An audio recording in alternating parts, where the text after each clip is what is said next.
हाय बच्चों, क्या हाल चाल, कैसे हैं आप सब लोग।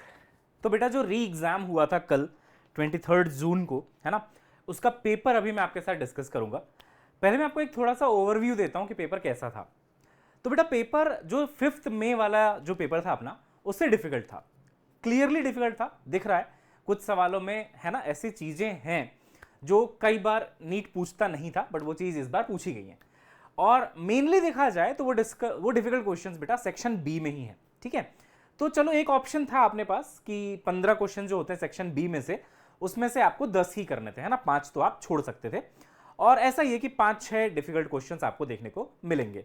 तो एनीवेज, बाकी अगर ओवरऑल डिफिकल्टी देखी जाए इन 5 क्वेश्चंस को निकाल के, तो मॉडरेट था, है ना। वी विल नॉट से कि बहुत ईजी था पेपर, जैसा 5 में वाला था या 23 वाला था, वो पेपर्स फिर भी ईजी थे थोड़े। बट ये थोड़ा सा डिफिकल्ट पेपर आप इसको कह सकते हो। बट हाँ, मॉडरेट कहना ज्यादा सही होगा, है ना, क्योंकि वो डिफिकल्ट क्वेश्चन जो हैं वो तो आप छोड़ सकते थे, राइट। 5 क्वेश्चन आपके पास छोड़ने की आजादी थी सेक्शन बी में। तो चलिए बेटा डिस्कशन स्टार्ट करते हैं, और मैं शुरू कर रहा हूं सेक्शन बी से ही, ठीक है ना। पहला क्वेश्चन बच्चों जो सेक्शन बी में है वो ये है, आप देखिए, रेशियो ऑफ रिलेटिव परमिएबिलिटी और रिलेटिव परमिटिविटी मुझे गिवन है। तो आप जानते हैं रिलेटिव परमिएबिलिटी मतलब म्यू आर, परमिटिविटी मतलब एप्सिलॉन आर। ये बेटा मेरे को 1/4 गिवन है, ठीक, बहुत बढ़िया। अब वो कहता है कि भाई मुझे चाहिए ratio of electric field intensity and magnetic field intensity H. तो बेटा अगर आपने मैग्नेटिज्म एंड मैटर पढ़ा है तो यू मस्ट बी नोइंग, है ना, कि ये एच आखिर क्या होता है। तो आप जानते होंगे बेटा कि बी बराबर होता है म्यू इंटू एच। ये मैग्नेटिक फील्ड की इंटेंसिटी है और ये परमिएबिलिटी है ना, ये परमिएबिलिटी, एब्सोल्यूट परमिएबिलिटी है, ठीक है। तो मेरे को क्या निकालना है बेटा, इलेक्ट्रिक फील्ड अपॉन एच निकालना है मुझे, ठीक है ना। अच्छा, तो मैं लिखता हूं इलेक्ट्रिक फील्ड अपॉन बी बराबर, आप जानते हैं बेटा कि स्पीड होता है, स्पीड। देखो इसको मैं समझाता हूं आपको बहुत अच्छे से। E by B is equal to C, ये पढ़ते हो आप, लेकिन ये तब है जब आप स्पेस, फ्री स्पेस की बात करते हो, यानी कि वैक्यूम की बात करते हो। तो यहां पे speed of light in vacuum लोगे, which is 1/√μ0 epsilon naught. But क्योंकि बेटा यहां पे एक मीडियम की बात करी गई, आप देख रहे हैं ना, मीडियम बोल रहा है वो, है ना, देयर इज सम मीडियम। तो मीडियम है बेटा, तो वैक्यूम वाली स्पीड नहीं आएगी, है ना, आपकी मीडियम वाली स्पीड आ जाएगी। अब मीडियम वाली स्पीड को कैसे लिखते हैं, देखो, E बाई बी बराबर, किसी भी मीडियम में स्पीड ऐसे लिखते हैं आप, म्यू नॉट म्यू आर, है ना, और एप्सिलॉन नॉट एप्सिलॉन आर। अगर सिर्फ वैक्यूम है तो म्यू आर एप्सिलॉन आर 1 हो जाता है। सिर्फ ये दो टर्म्स आपको दिखाई देते हैं सी के अंदर, लेकिन ये सी नहीं है, वी है, क्योंकि मीडियम गिवन है, तो इसमें दोनों आ जाएंगे। अब एक और ट्विस्ट इसमें ये है कि भाई बी का रेशियो नहीं चाहिए मेरे को ई बाई एच चाहिए। तो बी को मैं क्या लिख सकता हूं, म्यू इंटू एच लिख सकता हूं, है ना। तो मैंने लिखा E upon mu into H is equal to, ये जो कुछ भी है इसको मैंने यहां पे छाप दिया, ठीक है, mu naught mu R epsilon naught epsilon R हो गया, ठीक है। अब नेक्स्ट स्टेप बेटा यहां पे लिखते हैं इसके आगे, है ना। देखो इस म्यू को अपन ऊपर भेजते हैं, और म्यू क्या है बेटा, एब्सोल्यूट परमिएबिलिटी। और ये किसी भी मीडियम की जो एब्सोल्यूट परमिएबिलिटी है वो क्या होगी, देखो, ई बाई एच बच गया इस साइड में, ठीक है ना। ये म्यू इधर ऊपर आएगा, तो म्यू को आप लिखेंगे बेटा म्यू नॉट म्यू आर, है ना। एब्सोल्यूट जो होता है म्यू, वो म्यू नॉट यानी कि फ्री स्पेस इंटू रिलेटिव के प्रोडक्ट के बराबर होता है, ठीक है। अच्छा, इसको ऐसा भी लिख सकता हूं क्या, दिस इंटू दिस, बिल्कुल लिख सकता हूं। क्यों लिखा, क्या कि नीचे से, ताकि कैंसिल कर सकूं, है ना। यहां पे सिर्फ म्यू नॉट म्यू आर था, मैंने root mu naught mu R into root mu naught mu R लिख लिया, कोई बात नहीं सर, लिख सकते हैं बिल्कुल। अब देखो नीचे क्या बच रहा है, नीचे बच रहा है root mu naught mu R root epsilon naught epsilon R, है ना, अलग अलग लिख लिया मैंने दोनों को, ठीक है। अब बेटा ये दोनों तो आप देखेंगे कैंसिल हो गए, right. Now your answer will be E by H is equal to under root, इसके नीचे इसको लिख लो, तो ये आ गया आपका mu naught upon epsilon naught, है ना, multiplied by root mu R upon epsilon R, है ना, multiplied by root mu R upon epsilon R. अब देख बेटा तेरे को mu R upon epsilon R कितना गिवन है, 1/4, है ना। म्यू आर अपॉन एप्सिलॉन कितना गिवन है, 1/4। तो ये रूट में जाने के बाद कितना हो जाएगा, 1/2 हो जाएगा सर। अच्छा, root mu naught upon epsilon naught वो भी मेरे को गिवन है, देखो, root mu naught upon epsilon given है 120 इंटू पाई, है ना। तो यहां पे आ जाएगा मेरा 120 इंटू पाई, ठीक है। सॉल्व आप करेंगे तो आपका ई बाई एच का आंसर आ रहा है यहां से 60 पाई, है ना, 60 पाई। तो अगेन बेटा this is not a very easy question actually, ठीक है ना, क्योंकि अगर बच्चे ने एच की जगह बी ले लिया तो आंसर उसका कभी नहीं आएगा। प्लस इसमें कुछ बढ़िया बातें थी कि यार E बाई बी वैसे तो speed of light in vacuum के बराबर होता है, C के बराबर, बट क्योंकि मीडियम की बात कर रहा है तो V के बराबर होगा, V का फॉर्मूला ये होगा। तो it was a nice question, answer है 60 पाई। ठीक है, अच्छा क्वेश्चन था ये। चलो आगे बढ़ते हैं। So next question is this, ये आसान है, सेक्शन बी में है बट बहुत आसान है। Value of electric potential at a distance of, क्या लिखा है, 9 from the point charge 4 into 10 की पावर -7 कूलॉम। तो अभी मुझे ये वैल्यू एग्जैक्टली नहीं दिख रहा, थोड़ा सा कटा हुआ है। अब मैं उसको क्या ले लूँ? देखो बहुत सिंपल है, इसमें कुछ समझाने को वैसे है नहीं, आप खुद कर लेना। आपको अगर ये दिख जाए 9 के आगे क्या लिखा था, मीटर सेंटीमीटर कुछ तो लिखा होगा। तो बेटा पोटेंशियल पूछ रहा है, इलेक्ट्रिक पोटेंशियल होता है सिंपली के क्यू डिवाइडेड बाई आर, है ना। ये के है, ये के की वैल्यू आपको पता है। चार्ज ये रहा, आपको चार्ज की वैल्यू पता है। आर यानी कि डिस्टेंस, वो जिस भी यूनिट में आप डाल देंगे और इसका आंसर कुछ डी आएगा। ठीक है, 4 इंटू 10 की पावर 4, इजी पीजी, कुछ नहीं है इसमें। ठीक है बेटा, displacement of a travelling wave मेरे को गिवन है बेटा, इक्वेशन मुझे गिवन है, और कहते हैं कि बताइए एसआई यूनिट में, ठीक है जो भी है, then the frequency of the wave. अच्छा, जब तक वो एंगुलर फ्रीक्वेंसी ना बोले तो हम इसको फ्रीक्वेंसी को हर्ट्ज वाली फ्रीक्वेंसी ही मानते हैं, है ना। हर्ट्ज वाली फ्रीक्वेंसी बेटा हम लोग इसको मानते हैं। देखो सिंपल सी बात है यार, अगर आप इस 2 पाई बाय लैम्डा को अंदर लेके जाओ तो ये क्या मिलेगा? देखो मैं बोलूंगा y इज इक्वल टू, है ना, c कुछ कांस्टेंट है, चलो जो एम्पलीट्यूड बता रहा होगा, साइन 2 पाई बाय लैम्डा को अंदर ले जाओगे तो क्या बचेगा? 2 pi by lambda a into T minus 2 pi by lambda multiplied by x, है ना। अब इसको आप किससे कंपेयर करेंगे बेटा? इसको आप कंपेयर करेंगे a sine omega t minus के एक्स के साथ, है ना, जो जनरल फॉर्म होता है किसी भी वेव का। तो आप देखेंगे जो ओमेगा है उसके जगह पे देखो ये वाला टर्म लिखा हुआ है, यानी कि जो एंगुलर फ्रीक्वेंसी है वो आ गई 2 पाई a अपॉन लैम्डा। ठीक है, अब मेरे को लेकिन 2 पाई a बाई लैम्डा आंसर नहीं करना है, वो भी ऑप्शन में है। उसने मुझसे एंगुलर फ्रीक्वेंसी नहीं पूछी है, उसने मुझसे सिर्फ फ्रीक्वेंसी पूछी है बेटा। अब एंगुलर फ्रीक्वेंसी बराबर होता है बेटे 2 पाई f is the frequency in hertz.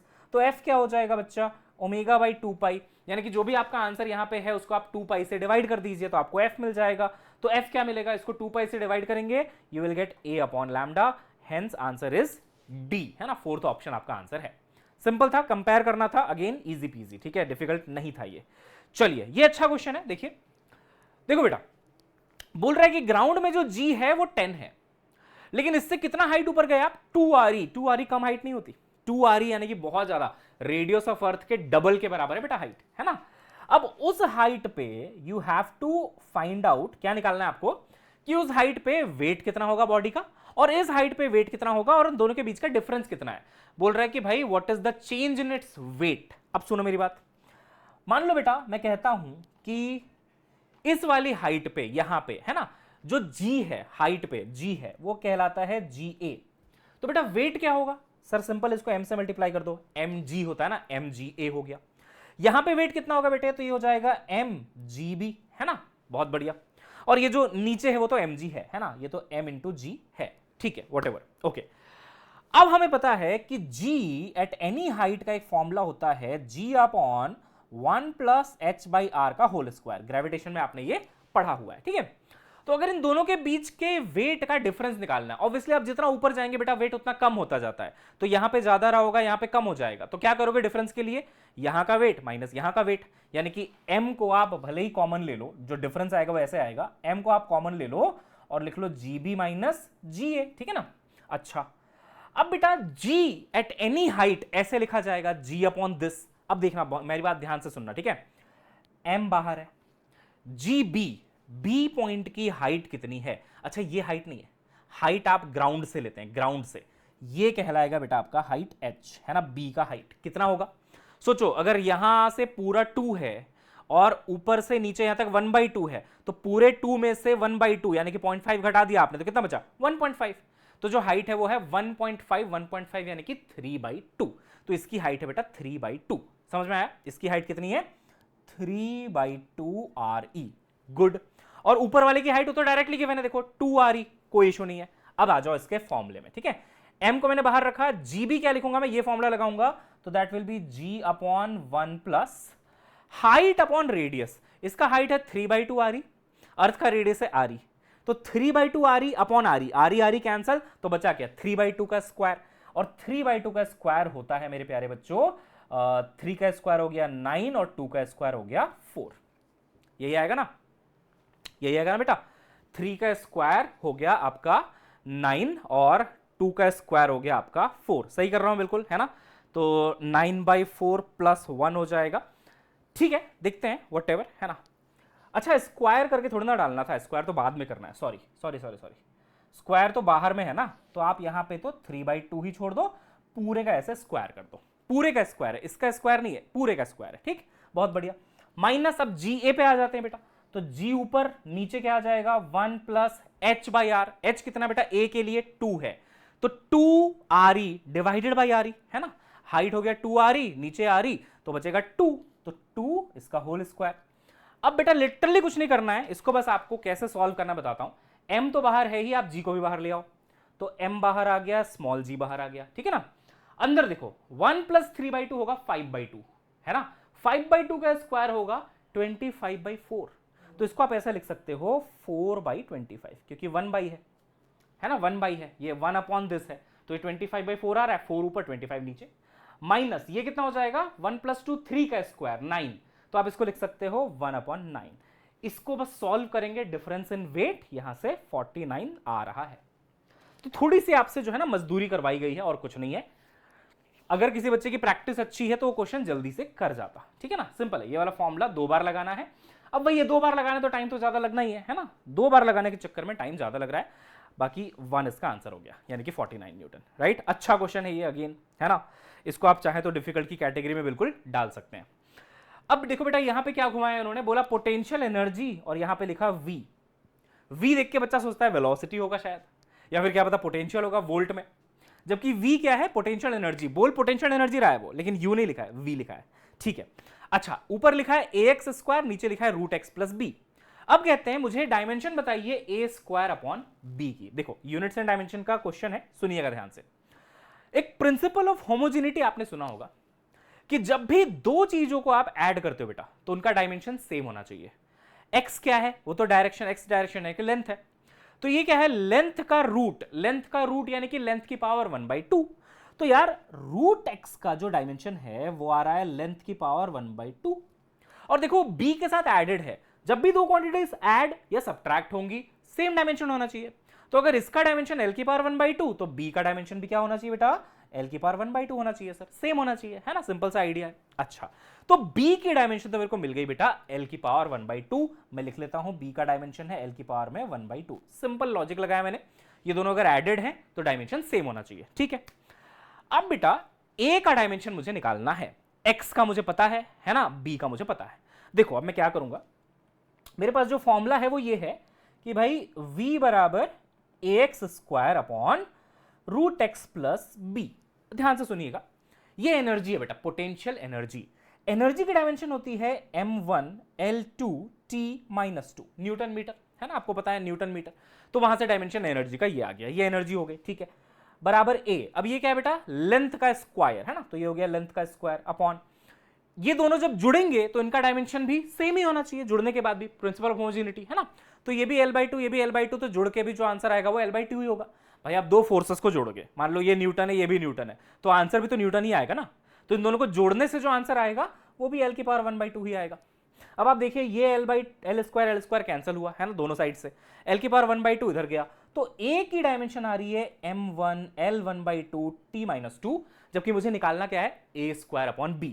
तो a स्क्वायर अपॉन b का निकालना है। ठीक है, a स्क्वायर, a तो है मेरे पास, इसका स्क्वायर करो बेटा, स्क्वायर करोगे तो ऊपर आएगा m2 L1, है ना, इसका स्क्वायर हो जाएगा 1, इसका स्क्वायर हो जाएगा t की पावर में -4 डिवाइडेड बाई b आपने यहां पे निकाला हुआ है क्या, हाँ सर, l की पावर 1/2, तो l की पावर 1/2। अब इसको सॉल्व कर दो आप। ठीक है, तो you'll be getting m2 l की पावर 1/2, है ना, ये ऊपर गया तो माइनस हो गया, और t की पावर में -4, ये वाला आपका आंसर है बेटा।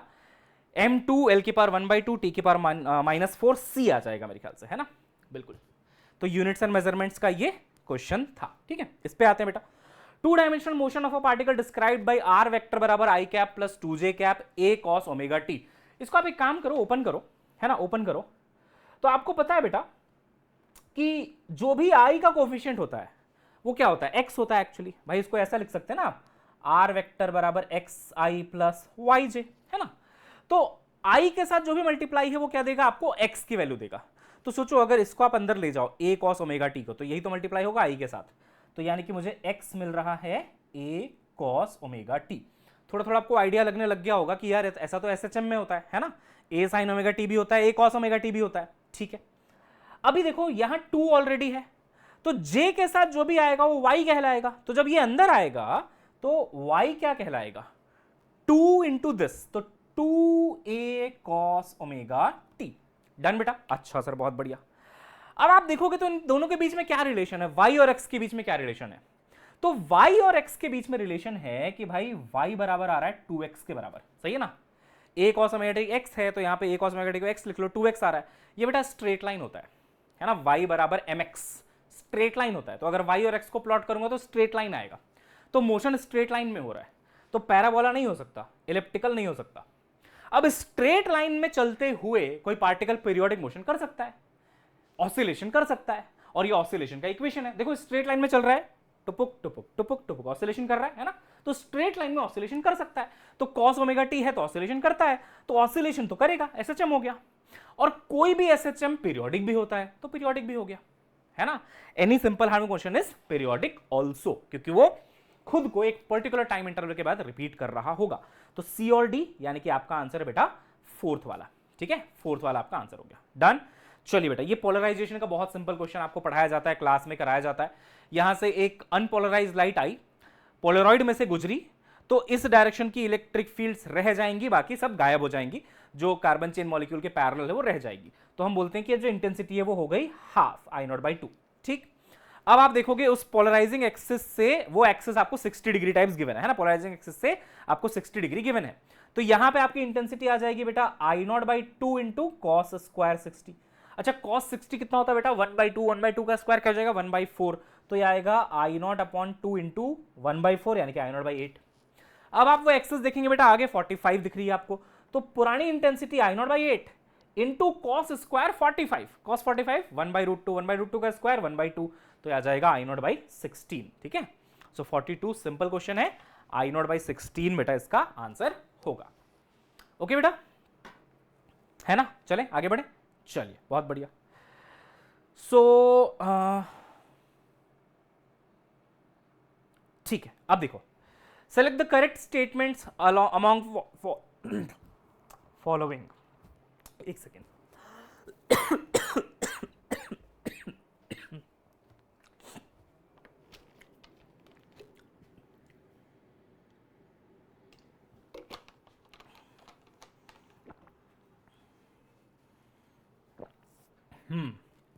चलो बेटा देखो, पहला स्टेटमेंट है slow neutrons can cause fission than fast neutrons. सही बात है, स्लो न्यूट्रॉन से ही फिजन होता है, ठीक है, पहला सही है। अल्फा आर हीलियम न्यूक्लियाई, बिल्कुल हीलियम न्यूक्लियस को ही अल्फा पार्टिकल बोलते हैं बेटा। Beta are fast moving electron और पॉजिट्रॉन, बिल्कुल सही है। Beta plus beta minus, beta plus है तो पॉजिट्रॉन, बीटा माइनस है तो इलेक्ट्रॉन, दोनों को बीटा बोल सकते हैं, ठीक है। चौथा है बेटा गामा रेस का जो वेवलेंथ है वो एक्स रेस से ज्यादा होता है। पूरा स्पेक्ट्रम आपको दिखा देता हूं, पढ़ाया हुआ भी है मैंने आपको क्लास में, है ना। तो आप देखेंगे बेटा ये गामा है और ये एक्स है, गामा की तरफ जाओगे तो वेवलेंथ कम होगा, इधर जाओगे तो इंक्रीजिंग वेवलेंथ है, यानी कि गामा का एक्चुअली कम होता है वेवलेंथ, है ना, गामा का एक्चुअली कम होता है बेटा, जबकि ये बोल रहा है गामा का ज्यादा होता है, तो ये गलत हो गया। ए बी सी सही है, तो ए बी सी ढूंढ लीजिए आप, ए बी सी ये रहा आपका, है ना 1, ठीक है। चलिए सिंपल क्वेश्चन था, theory based. Omega 1, omega 2, omega 3 angular speed है बेटा, सेकेंड हैंड के, मिनट हैंड के और आवर हैंड के, ठीक है। और x1, x2, x3 है, उनके द्वारा कवर किया गया डिस्टेंस 1 मिनट में। देखो सिंपल सी बात है, क्लॉक क्वेश्चन है ये बेसिकली, है ना। देखो बेटा ऐसे लिखा होता है ना, यहां पे लिखा होता है 12, 1 2 3 4 5 6 7 8 9, यहां पे आ गया 10 11 12। चलिए सेकेंड हैंड की बात करते हैं, सेकेंड वाला मान लो यहां पे, जब वो एक रिवॉल्यूशन करके वापस आ जाएगा यहीं पे, तो कितना एंगल रोटेट करेगा 2 पाई।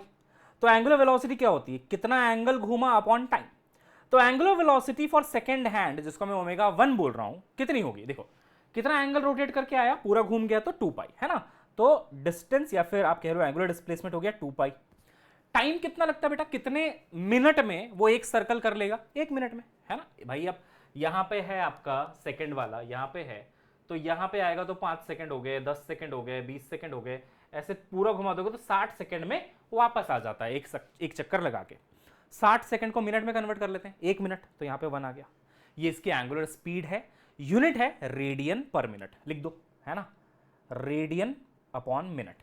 डन। चलिए, ये सेकेंड हैंड का था बेटा। अब आते हैं आप मिनट हैंड में आ जाते हैं, ठीक है। मिनट को ओमेगा 2 बोला उसने।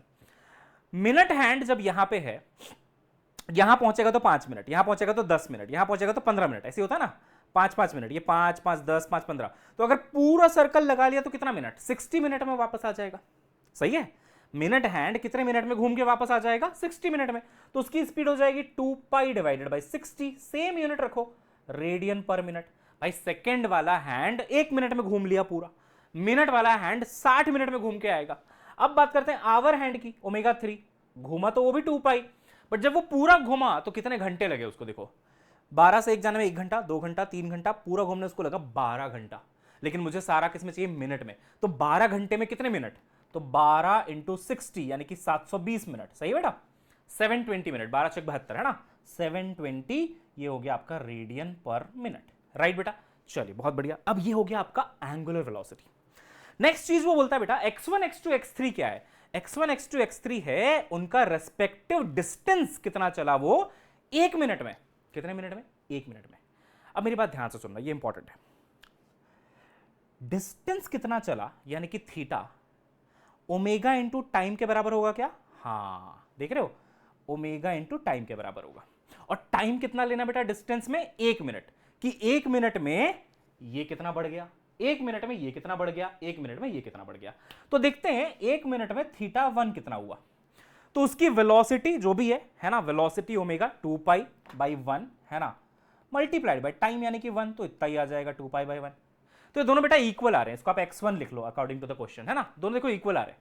भाई इतनी स्पीड है, 1 मिनट में कितना चलेगा, इंटू 1 कर दो, पर मिनट इतना चलता है तो 1 मिनट में कितना चलेगा, तो 1 से मल्टीप्लाई कर दो।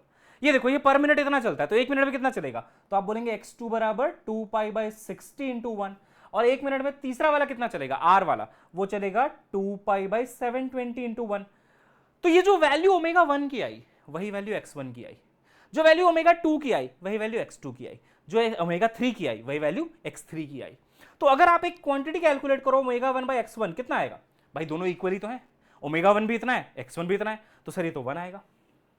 अच्छा ओमेगा 2 अपॉन x2 कितना आएगा, सर देखो ये जितना है उतना ही x2 है, दोनों बराबर है, ओमेगा 2 और x2 दोनों बराबर है, देखो तो वो भी 1 आएगा सर, डिवाइड करोगे तो।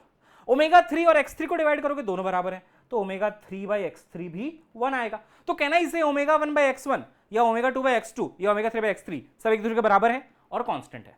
तो मेरा आंसर बेटा ओमेगा 1 बाई x1 बराबर omega 2 by x2, omega 3 by x3 बराबर k इज अ कांस्टेंट, जिसकी वैल्यू टू बी प्रिसाइज यहां पे 1 आएगी, है ना। तो करेक्ट आंसर है आपका 1।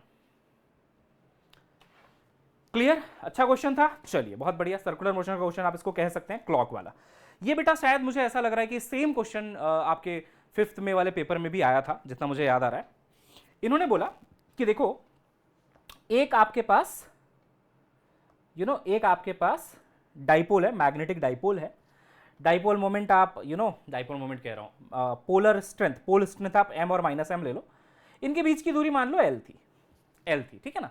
तो मैग्नेटिक मोमेंट कितना आएगा बेटा, पहला वाला वो आ जाएगा सर ml, यही फॉर्मूला होता है सर, है ना, pole strength multiplied by length.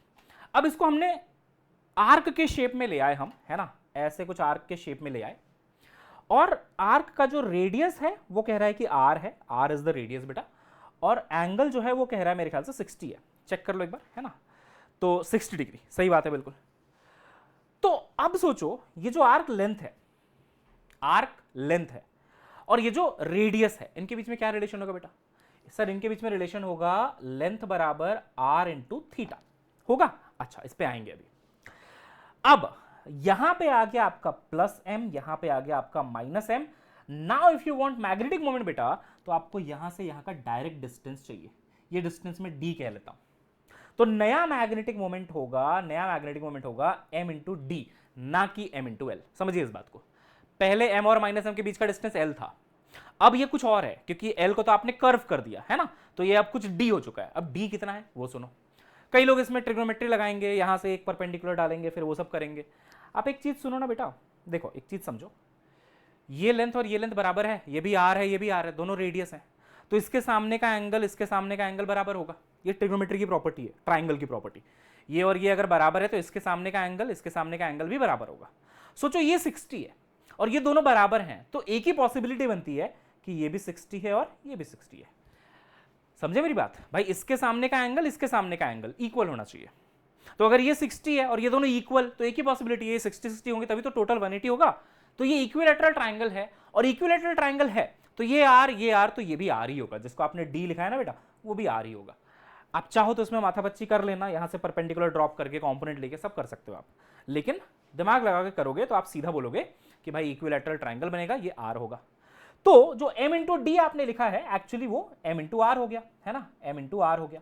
अब r तो मुझे नहीं पता, बट r मैं यहां से निकाल सकता हूं बेटा। देखो आर्क लेंथ बराबर r इंटू थीटा, थीटा है आपका 60 डिग्री, ऑब्वियसली रेडियन में रखोगे, ऐसा unit of theta is radian, radian में आएगा बेटे π/3, 60 को लिख सकते हैं π/3। तो r आ रहा है मेरा 3l अपॉन पाई, यहां पे डाल दो 3l अपॉन पाई। सो नया मैग्नेटिक मोमेंट जिसको मैं m डैश कह लेता हूं बराबर small m multiplied by r आ रहा है बेटा 3l by pi, so 3l divided by pi. अब आप इसको इससे कंपेयर करेंगे तो यहां ml था, यहां ml के साथ क्या है 3 बाई पाई, तो नया मैग्नेटिक मोमेंट कितने टाइम्स हो गया 3 बाई पाई, है ना। सो 3 by pi m is the answer. Simple. Same question आया था मेरे ख्याल से 5th में वाले में भी, मेरे को याद आ रहा है कि ऐसा क्वेश्चन मैंने डिस्कस करवाया था बेटा। व्हीटस्टोन ब्रिज है बेटा, एक रेजिस्टेंस यहां एक यहां है ना, एक यहां होगा एक यहां होगा। अब होता क्या था, हम लोग जनरली जो x लेते थे यानी कि नल डिफ्लेक्शन की लेंथ, वो यहां से लेते थे इस साइड से। उसने बोला है कि वो हमको b से लेना है, कि b से डिस्टेंस बताओ, b से डिस्टेंस बताओ कितनी दूरी पे जॉकी को होना चाहिए। तो क्वेश्चन को घुमाने का एक तरीका है ये, कि जनरली तो बच्चा इसको x लेगा, है ना, इसको 100 माइनस x लेता था। अब एक और चीज घुमाइए, हम क्या बोलते थे ये x है तो ये 100 माइनस x होगा। इन्होंने एक तो x इसको बोला क्योंकि b से निकालना है, दूसरी चीज क्या करी, टोटल लेंथ 100 नहीं लिया है 40 ले लिया। मीटर ब्रिज में आप 100 लेते हो ना, यहाँ पे 40 ले लिया। तो सोचो बहुत सिंपल सी बात है, इस लेंथ को मुझे x लेना पड़ेगा, हाँ यही निकालना है मुझे, तो इसको x ले लिया मैंने b से। अगर ये x है टोटल 40 है, तो ये कितना हो गया इस साइड का 40 माइनस x। अब आपको पता है अगर बैलेंस व्हीटस्टोन है तभी गैल्वेनोमीटर में करंट जीरो होगा, है ना, जीरो रीडिंग इन गैल्वेनोमीटर बोल रहा है, तो यहां जीरो तब होगा जब बैलेंस्ड होगा। और बैलेंस का मतलब क्या है, दिस इंटू दिस बराबर दिस इंटू दिस। तो करो, तो मैं बोलूंगा भाई 8 मल्टीप्लाइड बाई एक्स, है ना, मल्टीप्लाइड को डॉट लिख लेते हैं वरना x और मल्टीप्लाइड में कंफ्यूजन आएगा। 8 इंटू एक्स, है ना, 8 इंटू एक्स बराबर 12 इंटू दिस 40 माइनस एक्स, तो 12 into 40 minus x. Simple solution है, 8x बराबर 12 अंदर जाएगा, 12 इंटू 4 48, यानी कि ये बनेगा 480 माइनस 12 अंदर जाएगा 12x बनेगा, 12x बन गया, ठीक है। ये माइनस 12x इधर आया तो ये बनेगा 20x is equal to how much 480, 1010 x बराबर 24। तो b से कितनी दूरी आ रही है 24, ठीक है बेटा। चलो 47 करते हैं, आ जाओ। अच्छा ये जो चीज है देखो, पहले मुझे ऐसा लगा था कि शायद ये एनसीईआरटी में गिवन नहीं है, तो मैंने एक एनालिसिस वीडियो बनाई थी, उसमें ये भी बोल दिया था कि एक क्वेश्चन हमारा आउट ऑफ सिलेबस आया एनसीईआरटी में नहीं है। बट फिर मैंने एनसीईआरटी चेक किया तो उसमें था ये फॉर्मूला। अब मैं ओल्ड एनसीईआरटी से आज कंपेयर करूंगा कि ओल्ड में नहीं था क्या, क्योंकि कोई नहीं पढ़ाता इस फॉर्मूले को, मैं सच बताऊं तो। आप किसी जेई टीचर का नोट्स उठा लो, आप किसी नीट टीचर का नोट्स उठा लो, ये फॉर्मूला आपको कोई नहीं पढ़ाता है, ठीक है। तो जिसने भी कोचिंग कर रखी है ये फॉर्मूला शायद आपने नहीं देखा होगा। हाँ अगर एनसीईआरटी पढ़े थे आप तो ये फॉर्मूला आपको मिला होगा।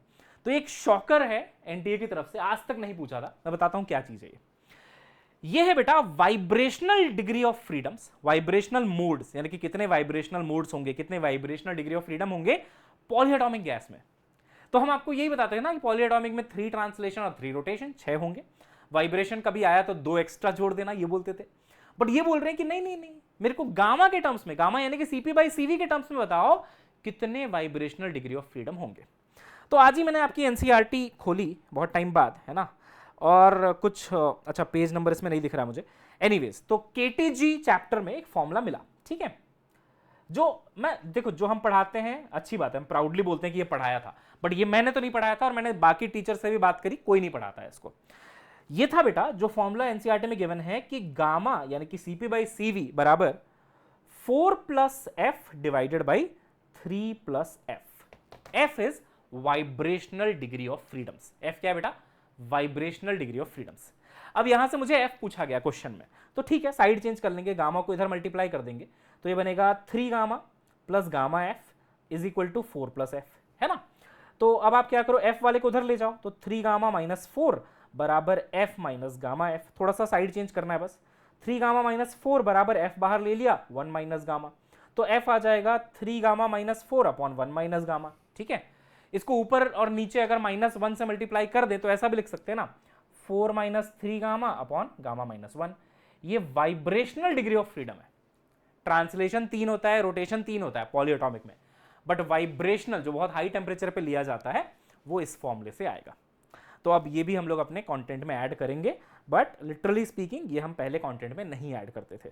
तो मेरे ख्याल से जो आंसर आएगा बेटा वो आएगा I think 4 minus 3 gamma upon gamma minus 1 ना, तो ये आ जाएगा आपका सी। ठीक है, ये आपके एनसीईआरटी में गिवन है। ठीक है, चलिए ओके आगे बढ़ते हैं। पहली बार ऐसा हो रहा है फिजिक्स में कि हम जो पढ़ाते हैं आता तो उसी से, अब इस बार ऐसा क्वेश्चन आया जो हम नहीं पढ़ाते और वो एनसीईआरटी में गिवन था, मतलब this is really shocking actually. चलो anyways, the output y of the inputs a and b of the given logic circuit is.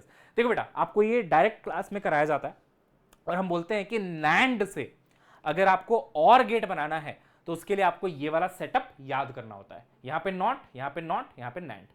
आपने अगर मुझसे पढ़ा है, किसी से पढ़ा है, तो लॉजिक गेट्स का नोट्स आप रिवाइज करना। ये डायरेक्ट केस आपको कराया जाता है कि NAND से और कैसे बनाते हैं।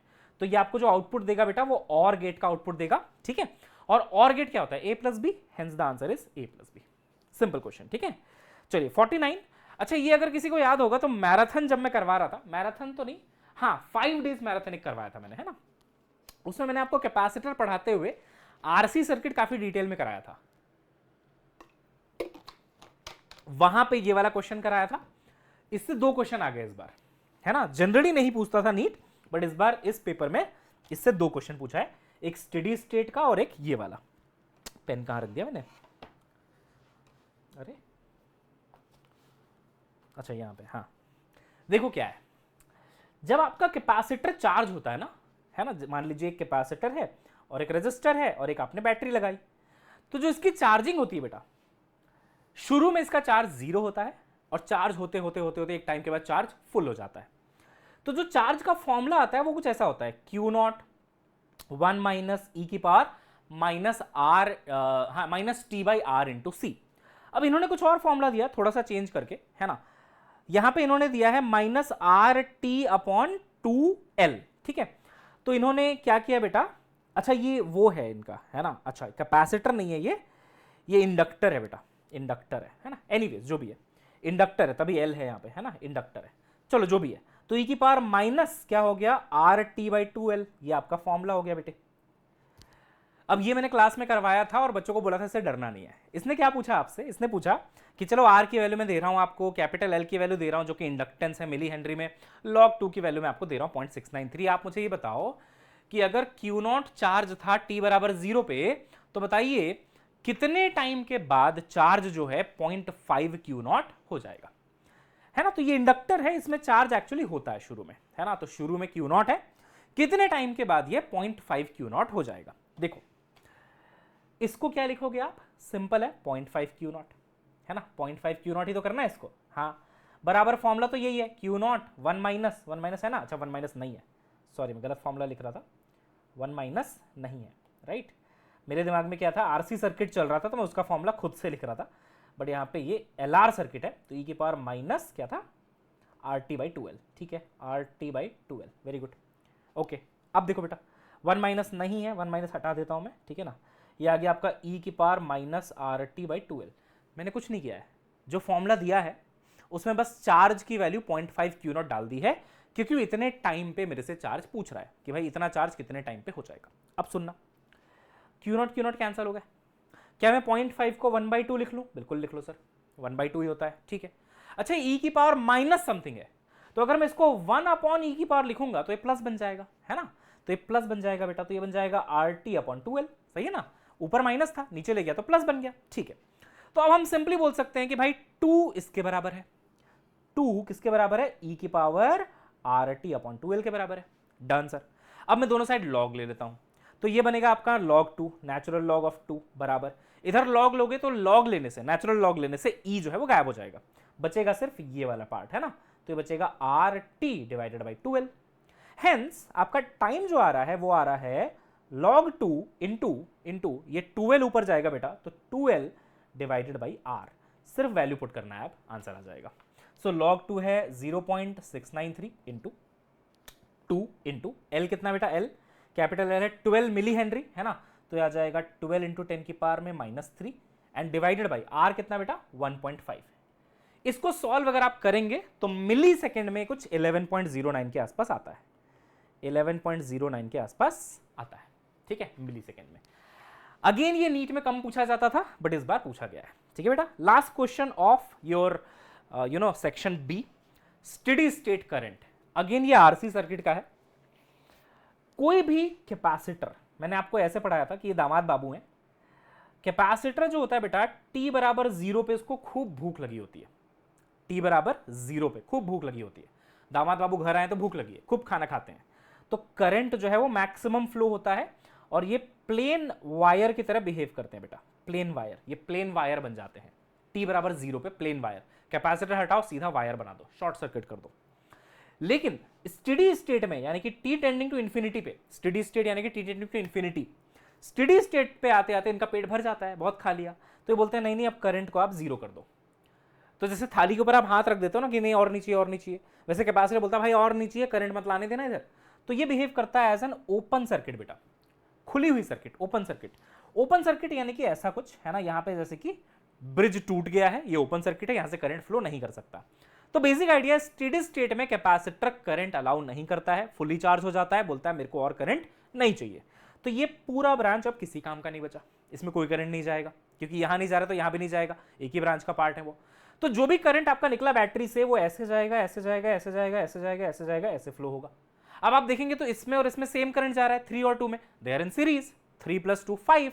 तो जो करंट होगा वो होगा voltage upon R equivalent, voltage है बेटा 10 वोल्ट और आर इक्विवेलेंट बेटे 5, तो आंसर आएगा 2 एम्प, है ना, 2 एम्पियर का आपका करंट आ जाएगा। थर्ड ऑप्शन इज करेक्ट, ठीक है। तो ये सेक्शन बी के कुछ क्वेश्चंस थे, 15 में से आप देखेंगे तो 4-5 क्वेश्चंस ऐसे हैं जो अतरंगी है थोड़े से। एक तो यार पॉली एटॉमिक का डिग्री ऑफ फ्रीडम वाइब्रेशनल वाला, मुझे नहीं लगता कि ज्यादातर बच्चों को पता रहा होगा क्योंकि कोई पढ़ाता ही नहीं है, ठीक है। चलो अब हो सकता है 1-2 टीचर ने पढ़ाया भी होगा, मुझे नहीं पता, बट हाँ मैंने जितनों से बात करी है, जितने भी बड़े टीचर्स हैं नीट के, कोई भी हर किसी ने ये बोला कि नहीं ये सिलेबस में अभी तक तो मतलब ऐसा आता नहीं था नीट में, हम नहीं पढ़ाते थे, बट वो आ गया इस बार। ये भी जनरली टीचर्स नहीं पढ़ाते हैं, लेकिन मैंने आपको कराया हुआ था, एक लंबी क्लास जब मैंने ली थी कैपेसिटर की उसमें कराया था। एनीवेज, इससे क्वेश्चन आ गया, इससे क्वेश्चन आ गया, है ना। तो कुछ क्वेश्चंस हैं बेटा जो आप कह सकते हो कि जनरली नहीं पूछे जाते थे, लेकिन इस बार वो पूछे गए हैं, विच मेक्स द पेपर थोड़ा सा डिफिकल्ट, ठीक है। अब आते हैं बेटा सेक्शन ए के ऊपर, अब जल्दी जल्दी हो जाएगा, है ना। सेक्शन बी ज्यादा अच्छा पेपर था, सेक्शन ए तो ठीक ठाक है। देखो मैग्नेटिक पोटेंशियल एनर्जी, तो मैग्नेटिक पोटेंशियल एनर्जी यू होती है -mb cos थीटा। एंगल यहां पे आपको 90 डिग्री बोला गया है परपेंडिकुलर, तो cos 90 0, hence the magnetic potential energy is 0। चलिए आगे बढ़ते हैं। Bob is world in horizontal circle, तो बेटा जब आप किसी बॉब को हॉरिजॉन्टल सर्कल में घुमाते हो तो देखो ऐसा कुछ डायग्राम बनता है, हम बोलते हैं बाहर की तरफ लगेगा सेंट्रीफ्यूगल mr², अंदर की तरफ लगेगा टेंशन। इसके फ्रेम से जो कि एक नॉन इनर्शियल है, ये दोनों फोर्सेस को आप इक्वेट करेंगे तो T बराबर mr²।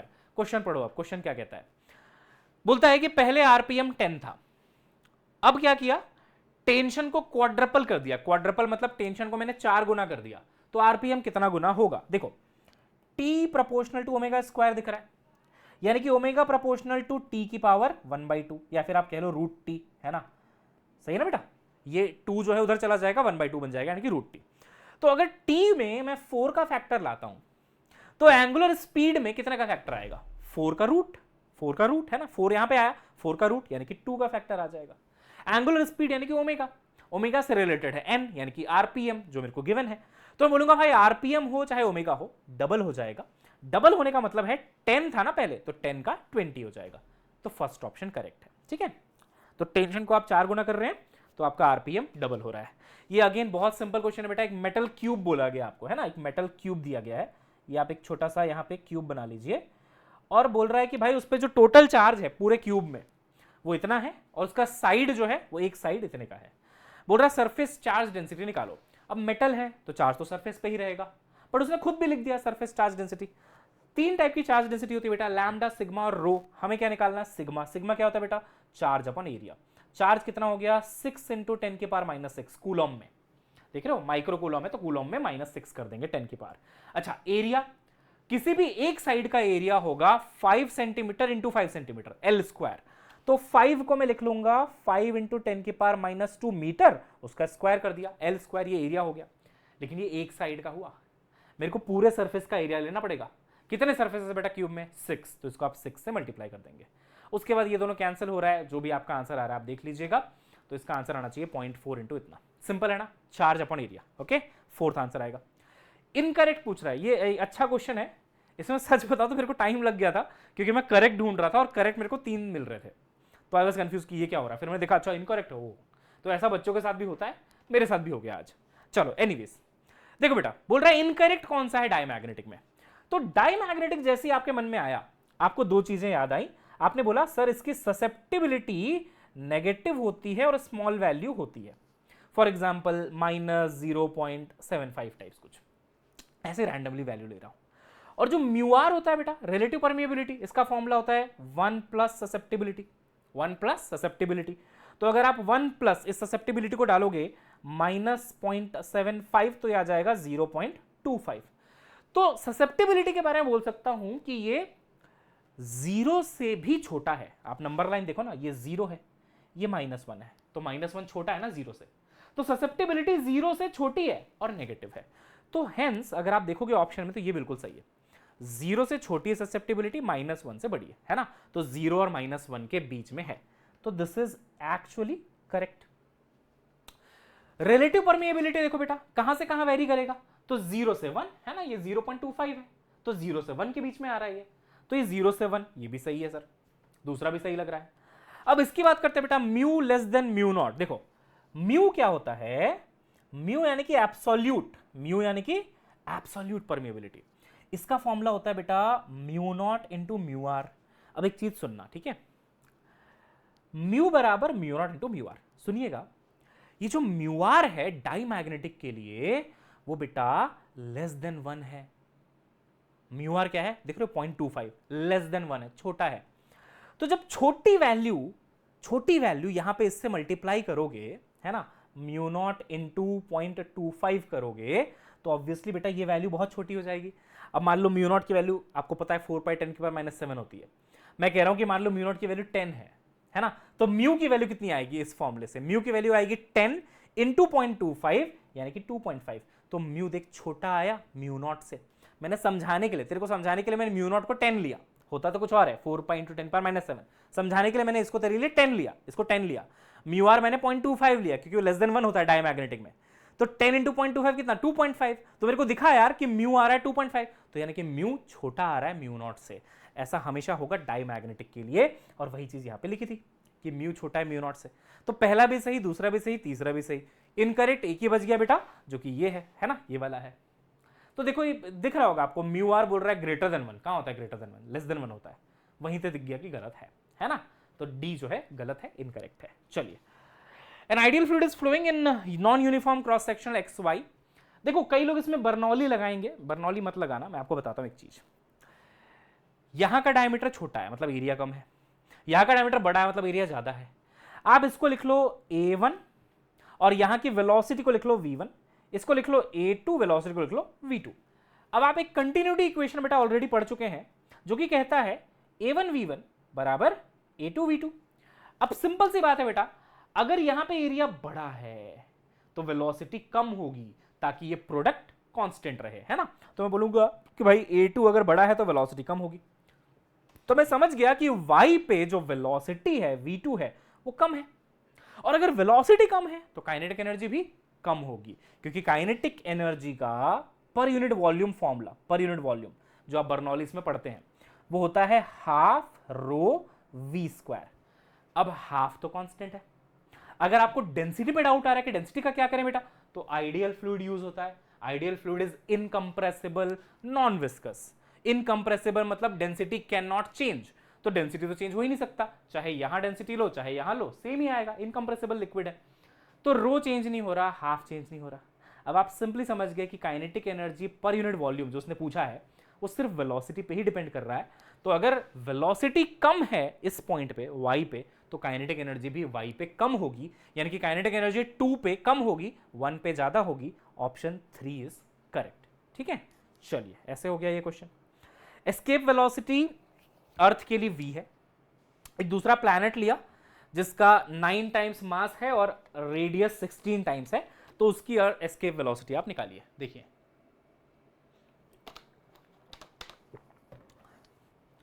सो एस्केप वेलोसिटी बेटा, इसका जो फॉर्मूला होता है बहुत सिंपल है, v escape is equal to under root 2g mass of planet, है ना, डिवाइडेड बाई r। ठीक है ना, कई लोग ये वाला फॉर्मूला भी याद करते हैं अंडर रूट 2gr, लेकिन ये क्या है बेटा, अब अर्थ का इसमें आपको स्मॉल g डालना पड़ेगा, इसमें मास वास सब गायब हो गया, तो इससे बेटर आप ये फॉर्मूला यहां पे यूज करेंगे। अब आप बोलेंगे कि ठीक है यार, मास कितने टाइम्स हो गया दूसरे प्लेनेट का, 9 टाइम्स, और रेडियस हो गया 16, तो ये तो चलो मैंने अर्थ के लिए लिख लिया, है ना। अब जब मैं लिखूंगा V escape for another planet, V dash कर लेता हूं, तो आ जाएगा अंडर रूट 2g, m को मैं लिख लूंगा 9m और r को मैं लिख लूंगा बेटा 16r। ठीक है ना। अब देखो बाकी सब तो सेम है, अंडर रूट 2gm/r तो है, देखो 2gm/r तो है, एक्स्ट्रा क्या है रूट 9/16, तो रूट 9 कितना हो गया, 3 बन के बाहर आ गया, रूट 16 4 बन के बाहर आ गया, तो ये 3/4 टाइम्स प्रीवियस एस्केप वेलोसिटी। तो आंसर है 3/4 टाइम्स प्रीवियस एस्केप वेलोसिटी, तो 3/4 टाइम्स प्रीवियस यानी कि अर्थ की एस्केप वेलोसिटी। ठीक है, 3 इज द ऑप्शन। ठीक है बेटा, चलो आगे बढ़ते हैं। इलेक्ट्रॉन और अल्फा पार्टिकल है, आपको डी ब्रोगली वेवलेंथ को कंपेयर करना है अगर पोटेंशियल सेम हो। तो जिन बच्चों ने मुझसे पढ़ा है, मैंने आपको 3-4 अलग अलग फॉर्मूले बताए थे डी ब्रोगली वेवलेंथ के, जब पोटेंशियल सेम हो, जब काइनेटिक एनर्जी सेम हो, है ना, ऐसे करके, जब मोमेंटम सेम हो, जब वेलोसिटी सेम हो। तो पोटेंशियल वाले में ये लगाते हैं आप, वेवलेंथ बराबर h upon under root 2 times mass into charge into potential. Potential same है तो इससे कोई मतलब नहीं है मुझे, h सेम है इससे भी कोई मतलब नहीं है, 2 सेम है इससे भी कोई मतलब नहीं है। अब पूछ रहा है कि किसका ज्यादा होगा, इलेक्ट्रॉन का ज्यादा होगा कि अल्फा पार्टिकल का ज्यादा होगा। तो देखो यार, कुछ चिंदी डिफरेंसेस बताता हूं इलेक्ट्रॉन और अल्फा पार्टिकल में। चिंदी डिफरेंस क्या है, चार्ज का डिफरेंस चिंदी सा है। कैसे, इलेक्ट्रॉन का चार्ज E होता है, लेकिन अल्फा पार्टिकल के पास 2 प्रोटॉन होते हैं तो उसका चार्ज 2E होता है। तो आप बोलेंगे अच्छा ज्यादा चार्ज होता है अल्फा का, लेकिन बहुत छोटा सा फर्क है, वो सिर्फ डबल का फर्क है। अब मैं आपको बताता हूं बड़ा डिफरेंस। मास ऑफ इलेक्ट्रॉन बेटा 9.1 इंटू 10 के पावर -31 होता है, और मास ऑफ अगर आप अल्फा निकालेंगे तो 2 प्रोटॉन के बराबर है, सॉरी 4 प्रोटॉन के बराबर है वो, तो 4 इंटू 1.6 10 के पावर -27 आता है उसमें। मैं ये समझाना चाह रहा हूं कि इलेक्ट्रॉन भयंकर हल्का है, थोड़ा मोड़ा नहीं है, भयंकर हल्का है। कितने टाइम्स, लगभग प्रोटॉन से लगभग 1830 गुना हल्का है। तो सोचो, ये चार्ज अगर अल्फा का थोड़ा बहुत ज्यादा है भी, डबल है भी, तो भी क्या फर्क पड़ता है, मास तो बेटा बहुत हल्का है ना, इलेक्ट्रॉन का बहुत हल्का है। तो अगर मास बहुत छोटा है तो ये वेवलेंथ बहुत बड़ा आएगा। हेंस सिंपली आप बोलेंगे कि यार इलेक्ट्रॉन का वेवलेंथ ज्यादा होना चाहिए अल्फा पार्टिकल से, because there is a huge difference in mass, है ना। Electron is very light and lambda is inversely proportional to mass. तो अगर मास बहुत कम है, वेवलेंथ बहुत ज्यादा होगा। डन, चलिए, तो आंसर कौन सा था, हाँ ए। चलो ये देखो बेटा, सिंपल सा वर्क एनर्जी थ्योरम का क्वेश्चन है। देखो डिस्प्लेसमेंट गिवन है, फोर्स गिवन है, क्या वर्क डन निकालना आता है, फोर्स इंटू डिस्प्लेसमेंट बराबर वर्क डन। डॉट प्रोडक्ट कैसे लेते हैं बेटा, फोर्स डॉट डिस्प्लेसमेंट कैसे लेते हैं, तो आई का मल्टीप्लिकेशन आई के साथ, जे का मल्टीप्लिकेशन जे के साथ, यहां जे है वहां कोई जे नहीं है, तो जे का तो 0 हो गया। आई में आप देखेंगे तो यहां -2 है और यहां पे 3 है, तो -2 इंटू 3 हो गया -6। Hence the work done is equal to -6। ठीक, अब वर्क एनर्जी थ्योरम बोलता है कि work done due to all forces बराबर चेंज इन काइनेटिक एनर्जी। तो मैं ऐसे भी बोल सकता हूं कि अगर वर्क डन -6 आ रहा है तो चेंज इन काइनेटिक एनर्जी भी -6 आएगा। इसका मतलब काइनेटिक एनर्जी 6 कम हो गई। अच्छा, प्रीवियस काइनेटिक एनर्जी कितनी थी, 10, तो अगर इसमें 6 कम हो गई तो कितना बचेगा 4, तो योर आंसर इज 4, मतलब ऑप्शन 3 4 जूल। ऐसे भी कर सकते हो कि वर्क डन बराबर kinetic energy final minus kinetic energy initial, फिर इनिशियल की जगह पे आप 10 डालो, यहाँ पे आप -6 डालो वर्क के जगह में, फिर काइनेटिक एनर्जी फाइनल आ जाएगा। लेकिन सिंपल सा आइडिया ये है कि अगर वर्क डन -6 है तो इसका मतलब काइनेटिक एनर्जी भी 6 कम हुई है, पहले 10 थी 6 कम करूंगा 4 आ जाएगी, है ना, तो 4 इज द आंसर। एक ऑब्जेक्ट है बेटा 10 मीटर से गिरा और टकराते ही 50% एनर्जी लूज कर दी उसने, 50% काइनेटिक एनर्जी उसने लूज कर दी। तो बताइए कितना हाइट अब वो दोबारा उछलेगा, है ना, कितना हाइट दोबारा ऊपर जाएगा। देखो सिंपल है, मैं आपको समझाता हूं बहुत आसानी से। यहां से वो पार्टिकल गिरा, ठीक, गिरा मतलब वहां पे काइनेटिक एनर्जी 0 थी। अब ये हाइट है बेटा h बराबर है 10 मीटर। तो जब वो यहां से यहां आया तो देखते हैं क्या क्या हुआ। यहां पे उसके पास सिर्फ पोटेंशियल एनर्जी बेटा mgh, यहां आते आते वो उसकी काइनेटिक में कन्वर्ट हो गया होगा नीचे आते आते, तो नीचे आके उसकी काइनेटिक एनर्जी बनी होगी कितनी mgh, एनर्जी कंजर्वेशन, यहां की एनर्जी बराबर वहां की एनर्जी, तो यहां पे काइनेटिक एनर्जी बन गई mgh। लेकिन बोल रहा है टकराते ही वो एनर्जी 50% गई, 50% मतलब हाफ हो गई। तो जब ये दोबारा उछलने की तैयारी करेगा, अब जो उसके पास काइनेटिक एनर्जी बची है, नई काइनेटिक एनर्जी, वो बची है mgh/2, आधी हो गई ना, 50% तो गई। बेचारा इतना लेके आया था, लेकिन जैसे ही टकराया, टकराने से आधी चली गई, कोलिजन में चली गई, तो टकराने के बाद इतनी बच गई। अब इतनी एनर्जी के साथ कितना ऊपर जाएगा, मान लेते हैं h1 ऊपर जाएगा, तो h1 ऊपर जाके फिर से इसकी वेलोसिटी 0 हो जाएगी, तभी तो इतना ही ऊपर जाएगा, मतलब यहां पे वेलोसिटी 0।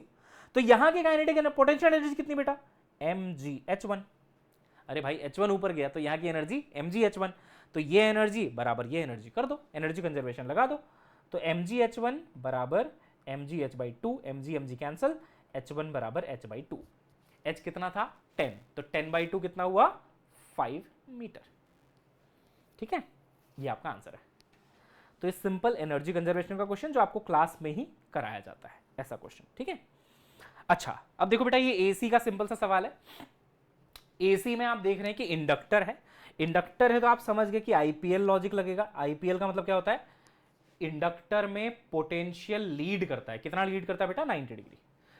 तो अगर मेरे पास करंट है और मुझे लिखना है पोटेंशियल, तो पोटेंशियल होगा V बराबर V0 sine omega T plus 90 degree, सही है ना, 90 डिग्री आगे होगा ना पोटेंशियल।